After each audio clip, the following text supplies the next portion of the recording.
If you watch my channel, you know my razor spends lots of time underwater. But that being said, gear oil or manual transmission fluid I put in the main gear case, nice and clean. Why do I change it so much? If it's that clean, right here. Because all Polaris stuff, tons of metal. That's not as bad as the front diff on the Ace, but there's a good bit of metal on that magnet.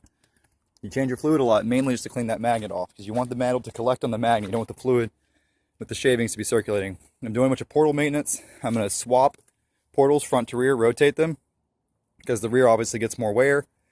Changing the seals. I've done half of them. I did the other side a while ago because they started to leak, but they're about 550 miles in the portal, so you got to change the seals. And I'm hoping that by rotating them, I'll evenly distribute the wear, right? Because I'm in two-wheel drive most of the time, so the front's not getting any wear. And then next 500 miles, I'll do bearings and seals. I'm also going ahead and changing the suspension bushings again. The bushings in the knuckles are the Super ATV ones. They've been holding up fine. But the bushings in the arms, I've had to replace twice already. So I'm trying a different one now, those little rubber bushings. My metal sleeves are about worn out. Next month to replace them. Pro tip, so I don't need to do anything with the axles right now, but because I've got the suspension off, it's really easy to go ahead and pull the axle out. And you see how nasty and greasy that looks in there? That's what you want it to look like. That's not because that seal failed, that's because I keep my axle splines greased really well. People have all kinds of problems with the splines wearing out, the axle's getting slopped into them and stuff, so anytime you get a chance, like you're doing your suspension bushings or portal work, whatever, go ahead, pull the axle out, clean those splines out real good, pack it full of anti-seize or grease or whatever, marine grease works good too. Another tip, so this axle came out really easy. I didn't have to use my tool or anything. I just yanked on it, it came out. Other axle was a little more stuck. This axle came out easier because I changed it not long ago. So I put a long shaft right there through the entire rear transmission and popped the other axle out while I was in here. Now I'm going to go ahead and clean everything out and put some fresh lube in there. But axle maintenance is key on these things. There is nothing that seals the splines on the axle inner cups. I'm going to do the fronts when I get up here too.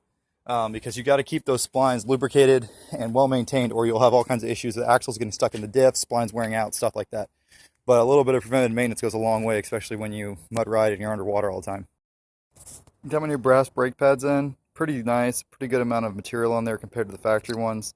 These screws go through the back and then thread into the brass. I'm hoping they're attached a little better than that, because the screw's going to obviously has to wear down with it. So towards the end, looks like you might be running out of, I don't know, ability for the material to be, fixed to the back, but we'll test them out and see how they work, and I'll report back. They're about $150 a set, but they should last a lot longer in mud, so we'll give it a shot. Just noticed something interesting on the Razor. The upper control arm in the rear where the sway bar mounts, that's definitely cracked. And that means I just use my sway bars too much, I guess. Now, I'm sure that's something to do with the portals and the extra stress from that, but definitely gonna have to weld a bead on there. The bead has cracked off the arm. It's not like a massive fail or anything like that. This side's fine. So just a slightly defective weld right there, but worth mentioning.